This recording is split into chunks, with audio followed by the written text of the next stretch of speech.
ക്രിസ്തുവിൻ്റെ പ്രത്യേകം തെരഞ്ഞെടുക്കപ്പെട്ട സമൂഹമാണ് സഭ. സഭയുടെ എക്കാലത്തെയും പ്രവർത്തന പന്ഥാവിലൂടെ വീക്ഷിച്ചാൽ തെരഞ്ഞെടുപ്പിൻ്റെയും തുടർന്നുള്ള വളർച്ചയുടെയും ഘട്ടങ്ങൾ സുവ്യക്തമാണ്. ഓരോ കാലഘട്ടത്തിലും കൂട്ടിച്ചേർക്കപ്പെടുന്ന അനേകരുണ്ട്. ഒപ്പം അവരെ വ്യക്തമായ കാഴ്ചപ്പാടിലൂടെയും ശരിയായ അവബോധത്തിലൂടെയും വളർത്തിക്കൊണ്ടുവരുവാൻ നിയോഗിതരായ ഏറെ ശുശ്രൂഷകരും. അതിശയകരമായ വഴികളിലൂടെയും അനുഭവങ്ങളിലൂടെയും തൻ്റെ ജനത്തെ വഴി നടത്തുന്ന ദൈവം പുറപ്പാടനുഭവത്തിലേതിന് സമാനമായി ശക്തമായ ഇടപെടലുകളോടെ അവരെ മുന്നോട്ട് നയിക്കുന്നു. ഇത്തരത്തിൽ ഒരു സമൂഹത്തെ ദൈവോന്മുഖരായി വളർത്തിയെടുക്കുന്നതിൽ ശക്തമായ പങ്കുവഹിക്കുന്ന ഏറെ അഭിഷിക്തരുണ്ട്. അവരുടെ മേൽ ദൈവം കൽപ്പിച്ച നിയോഗം എക്കാലവും അവിടുത്തെ സ്വന്തം സമൂഹത്തെ സ്വർഗത്തിലേക്ക് ആനയിക്കുന്നു.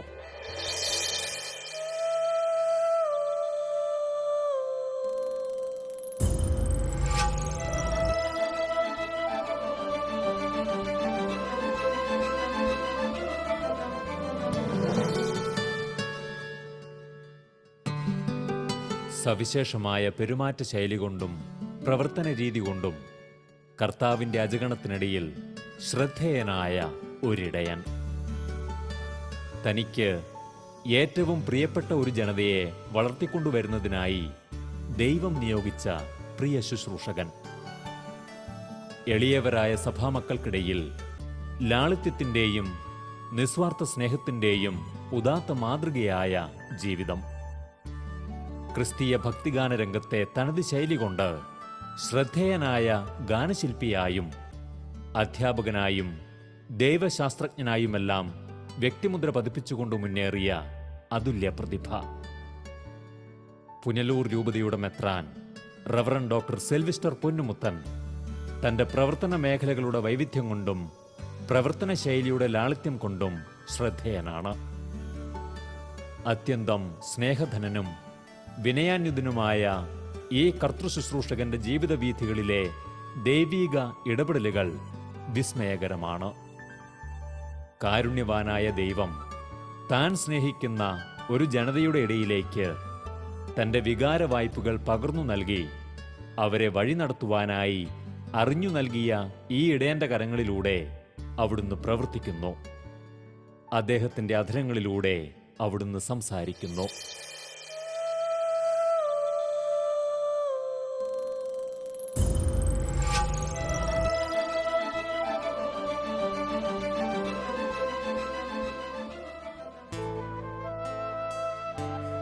തിരുവനന്തപുരം ജില്ലയിലെ നെയ്യാറ്റിൻകര രൂപതയിൽപ്പെട്ട ഉച്ചക്കടയിൽ ജനിച്ചു വളർന്ന ബഹുമാനപ്പെട്ട ബിഷപ്പ് സെൽവിസ്റ്റർ പൊന്നുമുത്തൻ തൻ്റെ സവിശേഷമായ കുടുംബ സാഹചര്യങ്ങളിൽ നിന്നാണ് വിശ്വാസത്തിൻ്റെ പാഠങ്ങൾ അഭ്യസിച്ചത്.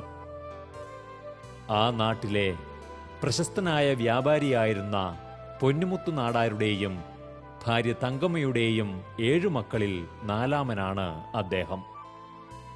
ശാന്തസുന്ദരമായൊരു കുടുംബാന്തരീക്ഷത്തിൽ നിന്നും തന്നിലേക്ക് വിശ്വാസത്തിൻ്റെ ബാലപാഠങ്ങൾ ഒഴുകിയെത്തിയിരുന്നത് അദ്ദേഹം സ്മരിക്കുന്നു. എൻ്റെ കുടുംബം, ഞങ്ങൾ 7 മക്കളുള്ള കുടുംബത്തിൽ നിന്നാണ് ഞാൻ വരുന്നത്. ഞാൻ 4-മത്തെ ആളാണ്.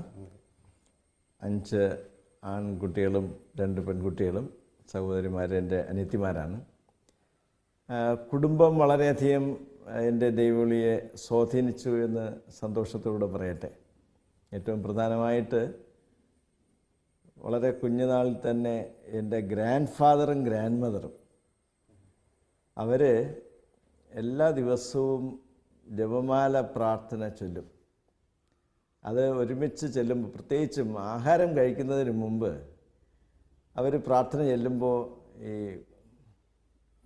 കുഞ്ഞുങ്ങളെല്ലാവരും, മാത്രമല്ല അവിടെ എൻ്റെ ഗ്രാൻഡ് ഫാദറിൻ്റെ വീട്ടിൽ വരുന്ന എല്ലാവരും തന്നെ ആ പ്രാർത്ഥനയിൽ പങ്കുചേരും. കുറച്ച് ആൾക്കാർ തന്നെ അവിടെ ഉണ്ടായിരുന്നു, എൻ്റെ കസിൻസും ഒക്കെ. അപ്പോൾ അവരോടൊത്ത് പ്രാർത്ഥിക്കുക. നമുക്കിതിൻ്റെ പ്രാർത്ഥനയുടെ അർത്ഥമൊന്നും മനസ്സിലാക്കിയിട്ടൊന്നുമല്ല, പക്ഷേ ഒന്ന് പ്രാർത്ഥിക്കുക, അവർക്ക് സ്തുതി കൊടുക്കുക, അതിനുശേഷം ആഹാരം.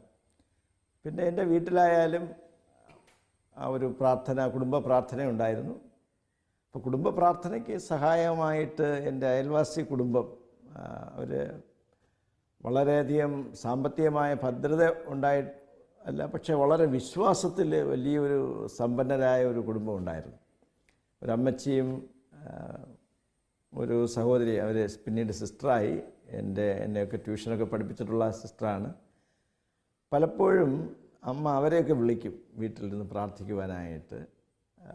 അപ്പം അങ്ങനെയുള്ള ഒരു പ്രാർത്ഥനാ ചൈതന്യം വീട്ടിൽ നിന്ന് ആർജിച്ചെടുക്കുവാൻ സാധിച്ചു.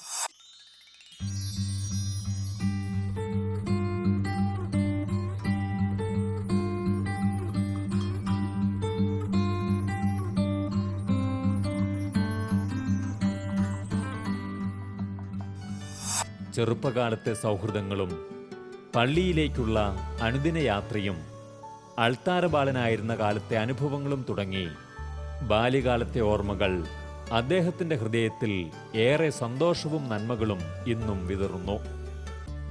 ഇന്നത്തെ സമൂഹത്തിൽ കുഞ്ഞുങ്ങൾക്ക് നഷ്ടപ്പെട്ടുകൊണ്ടിരിക്കുന്ന ഇത്തരം വിലയേറിയ അനുഭവ പാഠങ്ങളിലേക്ക് പിതാവിൻ്റെ ജീവിതാരംഭം വിരൽ ചൂണ്ടുന്നു. പലപ്പോഴും സൗഹൃദത്തിൻ്റെ നന്മയും വിശ്വാസത്തിൻ്റെ ബോധ്യങ്ങളും കൂടാതെ പിച്ചവെച്ചു വളരുന്ന ബാല്യങ്ങൾ എക്കാലവും നമുക്ക് മുന്നിൽ ചോദ്യചിഹ്നങ്ങളാണ്. ദേവാലയത്തിൽ പോകുമ്പോൾ അക്കാലത്തിൽ, പ്രത്യേകിച്ച് ഒരു 60കളിലൊക്കെ, അന്ന് എനിക്ക് 4 വയസ്സ് 5 വയസ്സൊക്കെ ഉള്ളൂ.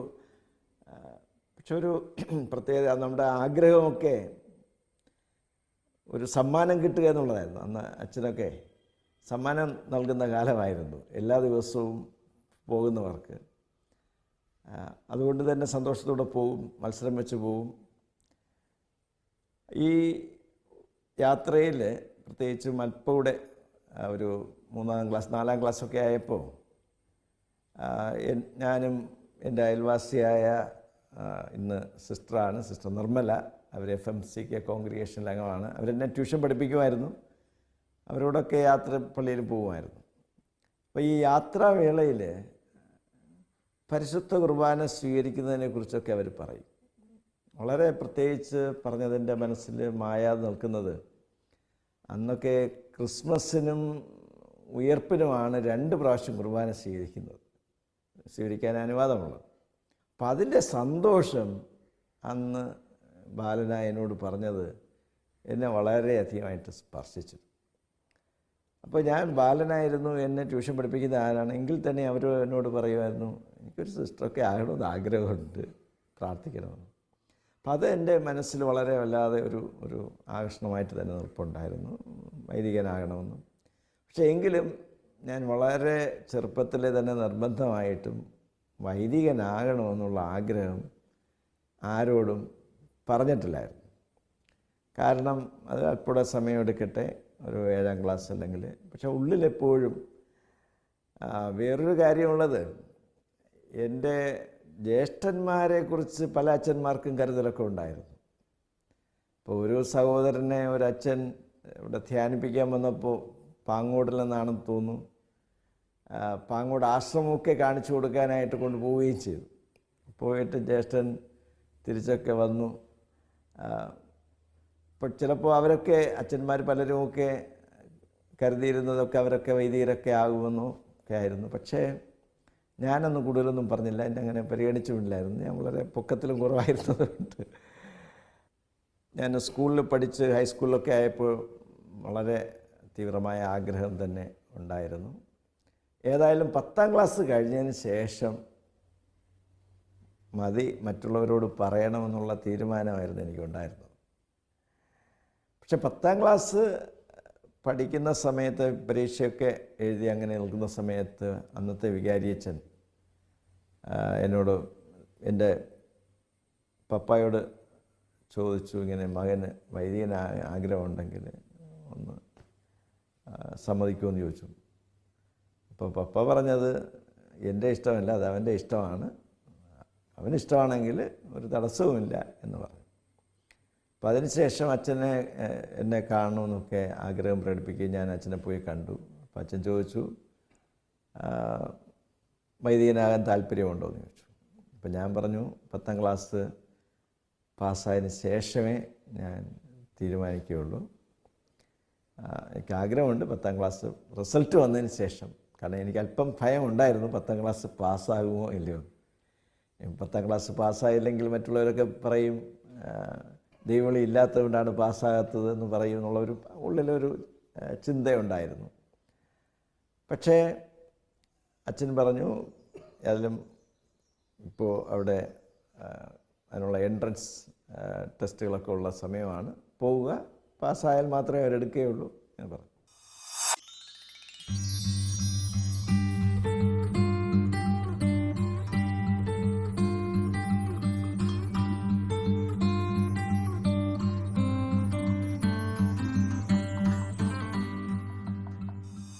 ഞാൻ 7ാം ക്ലാസ്സിൽ പഠിക്കുമ്പോൾ തന്നെ ഓൾട്ടർ ബോയ് ആയിട്ട് തിരഞ്ഞെടുക്കപ്പെട്ടു. അതും എനിക്ക് വളരെ ഒരു നല്ല ഓർമ്മകൾ നൽകുകയാണ്. സാധാരണ എല്ലാ ദിവസവും ഞാൻ ദേവാലയത്തിൽ പോകും. ഒരു ദിവസം ദേവാലയത്തിൽ പോയില്ല. അന്ന് ഒരു ഓൾട്ടർ ബോയെ ഒരച്ഛൻ എൻ്റെ വീട്ടിൽ വിട്ടു, പേരെ വിളിച്ചോണ്ട് വരാനായിട്ട്. അപ്പോൾ ഞാൻ പോയി, അപ്പോൾ എന്നെ ഓൾട്ടർ ബോയായിട്ട് തിരഞ്ഞെടുത്തിരിക്കുന്നു എന്ന് പറഞ്ഞു. അപ്പോൾ അതും മനസ്സിലൊക്കെ പച്ചയായിട്ട് നിൽക്കുകയാണ്. ഒരു ഒത്തിരി സന്തോഷം ലഭിച്ച അവസരമായിരുന്നു. അപ്പോൾ അതിനുശേഷം ഓൾട്ടർ ബോയ് ആയതിനു ശേഷം എല്ലാവരും അഭിനന്ദിക്കുമായിരുന്നു, വളരെ സന്തോഷം പ്രകടിപ്പിക്കുമായിരുന്നു. അപ്പോൾ അതിനുശേഷം കൂടുതൽ ഉത്തരവാദിത്വം വന്നു. മുമ്പൊക്കെ ആണെങ്കിൽ ദേവാലയത്തിൽ പോകുമ്പോൾ അല്പമൊക്കെ താമസിച്ചാലും ആരും ഒന്നും ശ്രദ്ധിക്കില്ലായിരുന്നു. ഓൾട്ടർ ബോയ് ആയതിനു ശേഷം കൂടുതൽ ഉത്തരവാദിത്വം. ഒരു ദിവസം പോയില്ലെങ്കിൽ ചിലപ്പോൾ പലരും ചോദിക്കും, ബന്ധുക്കൾ തന്നെ, ചിലപ്പോൾ ഗ്രാൻഡ് മദറൊക്കെ ചോദിക്കും എന്ത് പറ്റി എന്നൊക്കെ ചോദിക്കാറുണ്ട്. അപ്പോൾ അതൊക്കെ നമുക്കൊരു കുറ്റബോധത്തേക്കാൾ ഉപരിയായിട്ട് നമ്മളുള്ള ഒരു കരുതലായിട്ട് എനിക്കതിനെ കാണാൻ സാധിച്ചിട്ടുണ്ട്. പിന്നീട് ഞാൻ 72-ൽ 10ാം ക്ലാസ് പാസ്സാകുന്നു, സെമിനാരിയിൽ പ്രവേശിക്കുന്നു.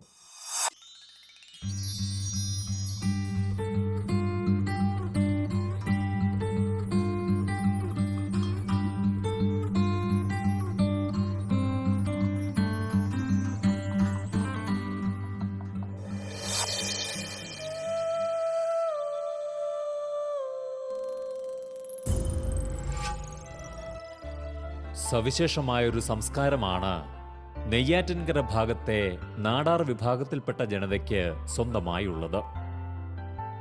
നൂറ്റാണ്ടുകൾക്ക് മുമ്പ് മുതൽ ഏറെ മിഷണറിമാരുടെ സുവിശേഷ പ്രഘോഷണത്തിലൂടെ അനേക കുടുംബങ്ങൾ ഉത്തമ വിശ്വാസികളായി മാറിയെങ്കിലും തങ്ങളുടെ പാരമ്പര്യങ്ങളും രീതികളും ഇന്നും അവർ കാത്തുസൂക്ഷിക്കുന്നു. വിവിധ ക്രൈസ്തവ വിഭാഗങ്ങളിലും അക്രൈസ്തവരായും തുടരുന്ന നാടാർ കുടുംബങ്ങളെല്ലാം തമ്മിൽ മതത്തിന്റെ വിഭാഗീയത സ്പർശിക്കാത്ത ഒരു ഒത്തൊരുമ എന്നും കാത്തുസൂക്ഷിക്കുന്നു.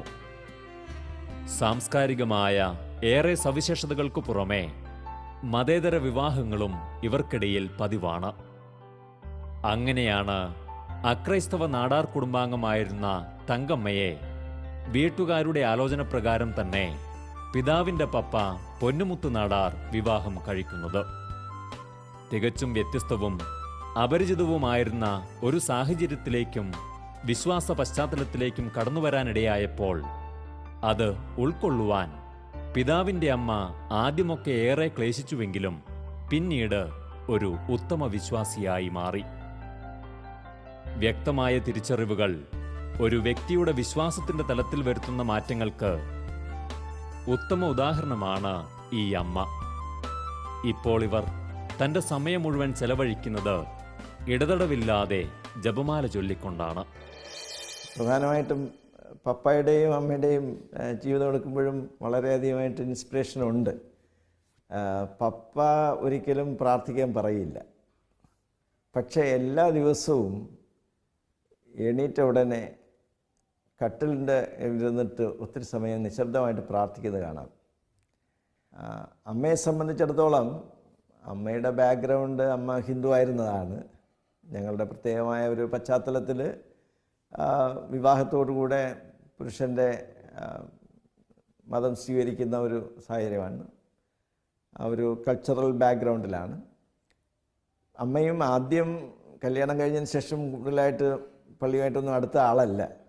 ഒരു വർഷമൊക്കെ ഒന്ന്, കാരണം അത്രയ്ക്ക് വലിയ താല്പര്യമൊന്നുമില്ലായിരുന്നു പള്ളിയോടൊക്കെ. പിന്നെ അന്ന് എല്ലാവരും അറേഞ്ച്ഡ് മാരേജ് ആയതുകൊണ്ട് എല്ലാം സമ്മതിച്ചു. പക്ഷേ പിന്നീട് അമ്മ പറയാറുണ്ട്, അമ്മയ്ക്കും വലിയൊരു ദൈവാനുഭവമാണ് ഉണ്ടായിട്ടുള്ളത്.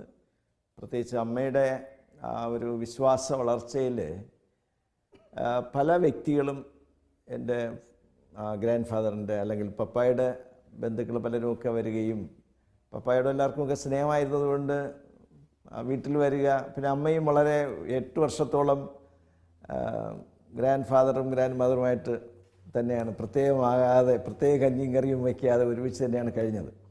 അപ്പോൾ അതുകൊണ്ട് തന്നെ വലിയൊരു കുടുംബ ബന്ധമുണ്ട്. അപ്പോൾ എല്ലാവർക്കും അമ്മയോടും സ്നേഹമുണ്ടായിരുന്നു, കാണാൻ വരുമായിരുന്നു.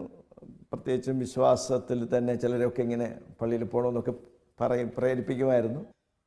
മൂത്ത ബ്രദറിൻ്റെ ജനനത്തിന് ശേഷമാണ് അമ്മ ഒരു വിശ്വാസത്തിലേക്ക് വരുന്നതെന്ന് വേണമെങ്കിൽ പറയാം.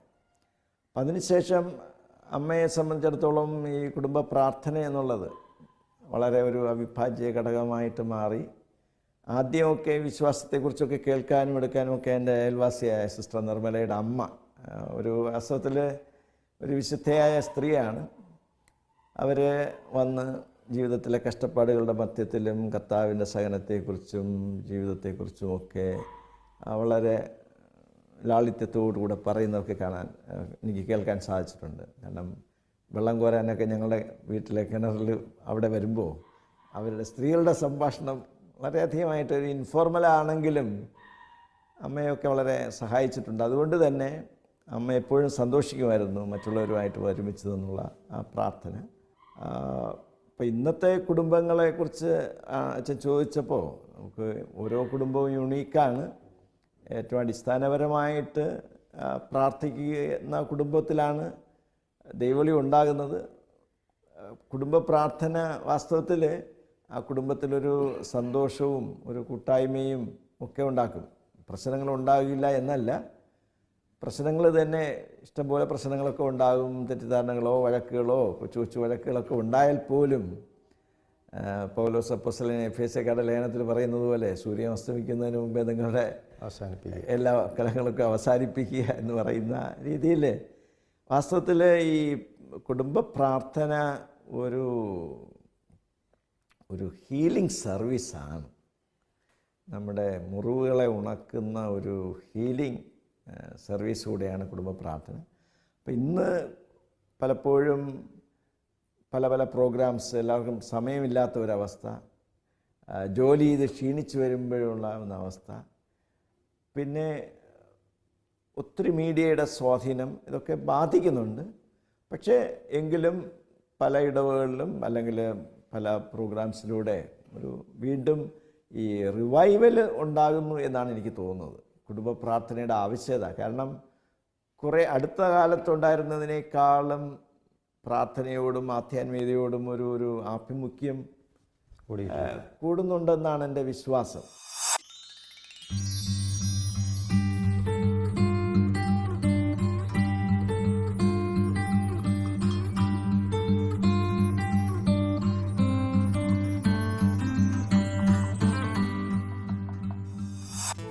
കേരള സഭയിൽ നെയ്യാറ്റിൻകര രൂപതയിൽ മാത്രം അനുവദിക്കപ്പെട്ടിട്ടുള്ള മറ്റൊന്നുകൂടിയുണ്ട്. ഇവിടെ കുടുംബാംഗങ്ങൾ താൽപ്പര്യപ്പെടുന്നെങ്കിൽ മൃതസംസ്കാരം സ്വന്തം വീട്ടുവളപ്പിൽ തന്നെ ചെയ്യാവുന്നതാണ്. മുമ്പ് പറഞ്ഞതുപോലെ ഈ സമൂഹത്തിൻ്റെ തനതായ സംസ്കാരത്തെ ആദരവോടെ നോക്കിക്കണ്ട പിതാക്കന്മാർ മുമ്പേ അനുവദിച്ച ഒരു ഇളവാണിത്. അതിൻ പ്രകാരം പിതാവിൻ്റെ പപ്പയെ സംസ്കരിച്ചിരിക്കുന്നത് ഈ വീട്ടുവളപ്പിൽ തന്നെയാണ്.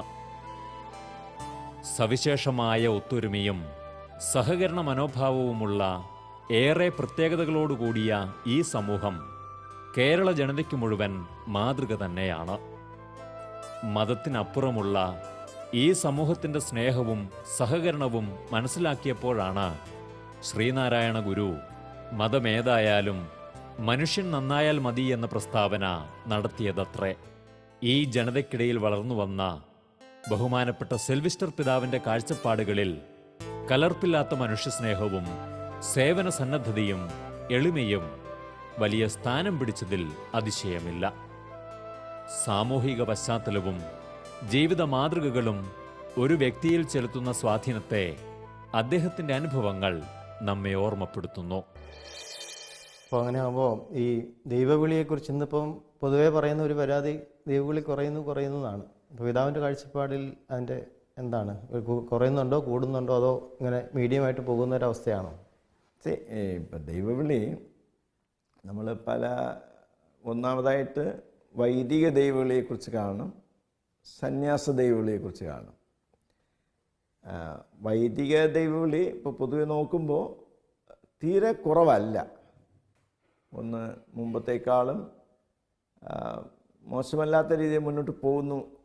പല സെമിനാരികളിലൂടെയും നമുക്കിപ്പം ഏറ്റവും എനിക്ക് തോന്നുന്നത്, ഞാൻ സ്റ്റാറ്റിസ്റ്റിക്സ് എടുത്തത് കൊണ്ടല്ല, മിനിമം 200 പേരെങ്കിലും ഓരോ വർഷവും കേരളത്തിൽ വൈദികരാകുമ്പോൾ അത് കുറവായിട്ട് കാണാൻ സാധിക്കില്ല. സന്യാസിനികളുടെ കാര്യം വരുമ്പോൾ ദൈവവിളി പൊതുവെ കുറവാണ് കേരളത്തിൽ. അതേസമയം നമുക്ക് ഒരുപാട് കോൺഗ്രിഗേഷൻസ് ഉണ്ട്.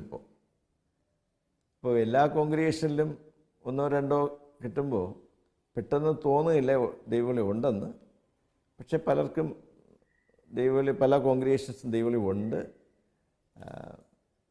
പക്ഷേ പഴയതുപോലത്തത് ഇല്ല എന്ന് നമ്മൾ അംഗീകരിച്ചേ മതിയാവും. പിന്നെ വേറൊരു കാര്യം, ഭാരതത്തിൽ പൊതുവെ നോക്കുമ്പോൾ കേരളത്തെക്കാളും ഇപ്പോൾ ദൈവവിളി മറ്റ് സംസ്ഥാനങ്ങളിൽ നിന്ന് ഉണ്ടാകുന്നുണ്ട്. അത് ദൈവത്തിൻ്റെ പ്രത്യേകമായ ഒരു പദ്ധതിയായിരിക്കാം. എപ്പോഴും ഒരേ സ്ഥലത്തു നിന്ന് മാത്രം ഉണ്ടാകാതെ വിവിധ സ്ഥലങ്ങളിൽ നിന്നൊക്കെ. നമുക്കറിയാവുന്നതുപോലെ പണ്ടൊക്കെ ആണെങ്കിൽ യൂറോപ്പിൽ ധാരാളം മിഷണറി പ്രേക്ഷിതരുണ്ടായിരുന്നു, സന്യാസികളും സന്യാസിനിമാരും ഒക്കെ ഉണ്ടായിരുന്നു. അവർ ലോകത്തിൻ്റെ പല ഭാഗങ്ങളിലും പോയി. അപ്പോൾ ഈ കാലഘട്ടത്തിൽ കേരളത്തിൽ നിന്നും ഇന്ത്യയിൽ നിന്നുമൊക്കെ ധാരാളം പ്രേക്ഷിതർ, സന്യാസികളും സന്യാസിനികളും വൈദികർ തന്നെയും ഒക്കെ വിദേശ രാജ്യങ്ങളിൽ, ആഫ്രിക്കയിലാകട്ടെ ലാറ്റിൻ അമേരിക്കയിലാകട്ടെ പോയി പ്രവർത്തിക്കുന്നുണ്ട്. അപ്പോൾ അത് നല്ല സൂചകമാണ്. ഇപ്പോൾ ദൈവവിളിയെക്കുറിച്ച് പറയുമ്പോൾ കർത്താവ് പറഞ്ഞതുപോലെ, ജെറമ്യ പ്രവാചകനിലൂടെ പറഞ്ഞതുപോലെ, കർത്താവ് തനിക്ക് ഇഷ്ടമുള്ള ഇടയന്മാരെ ഓരോ കാലഘട്ടത്തിലും നൽകും. ആ ഒരു വിശ്വാസമാണ് എനിക്കുള്ളത്. പിന്നെ നമ്മളിപ്പോൾ ഈ രൂപതയെ സംബന്ധിച്ച് വരികയാണെങ്കിൽ ഞാൻ പറയും മുമ്പത്തേക്കാളും ദൈവവിളി ഉണ്ട് എന്ന് തന്നെയാണ് ഞാൻ പറയുന്നത്. ഇതൊരു മിഷൻ രൂപതയാണ്. 1985-86 രൂപം കൊണ്ടത്. അന്ന് ഈ രൂപത രൂപം കൊള്ളുന്ന സമയത്ത് ഈ രൂപതയിൽ നിന്ന് ഒരു വൈദികരും ഇല്ലായിരുന്നു.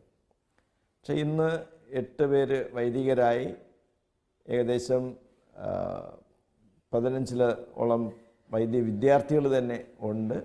മേജർ സെമിനാരിയിലായിട്ടും മൈനർ സെമിനാരിയിലായിട്ടും ഒക്കെ പഠിക്കുന്നുണ്ട്. ഞാനും ഇടവുകളിലൊക്കെ പോകാറുണ്ട്. ഓൾട്ടർ ബോയ്സുമായിട്ടുള്ള നല്ലൊരു ബന്ധം പുലർത്താറുണ്ട്. അപ്പോൾ ഒരു ആകർഷണം ഉണ്ട്. അപ്പോൾ ഞാനൊരു ശുഭപ്രതീക്ഷയിലാണ്. ഈ രൂപതയിൽ നിന്ന് കൂടുതൽ ദൈവവിളി ഉണ്ടാകും എന്നുള്ള പ്രതീക്ഷയിലാണ്.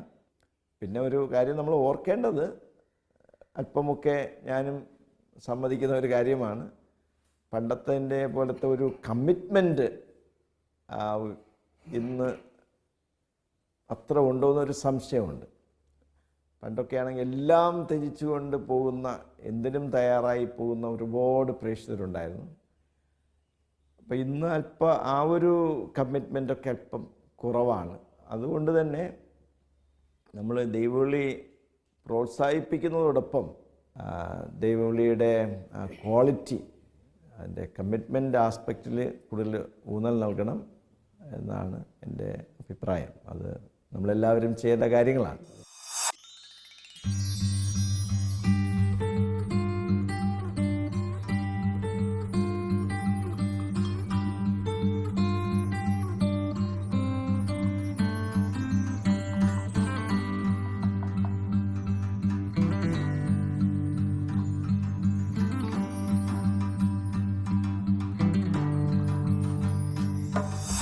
എൻ്റെ മനസ്സിൽ വന്ന ഒരു ചിന്ത ഇതായിരുന്നു, നല്ലൊരു ദൈവാനുഭവത്തോടുകൂടെ വേണം വൈദികനാകാനായിട്ട്. അപ്പോൾ ഉള്ളിലെപ്പോഴും ഒരു ദൈവാനുഭവത്തിന് വേണ്ടിയുള്ള ദാഹം ഉണ്ടായിരുന്നു. അപ്പോൾ എൻ്റെ മനസ്സിൽ ഞാൻ എടുത്ത ഒരു മനസ്സിൽ വന്ന ചിന്ത ഇതായിരുന്നു, ഉൾപ്പെടുന്നതിന് മുമ്പായിട്ട്, ദൈവശാസ്ത്ര പഠനത്തിന് മുമ്പായിട്ട് നല്ലൊരു ദൈവാനുഭവം ഉണ്ടാകണം.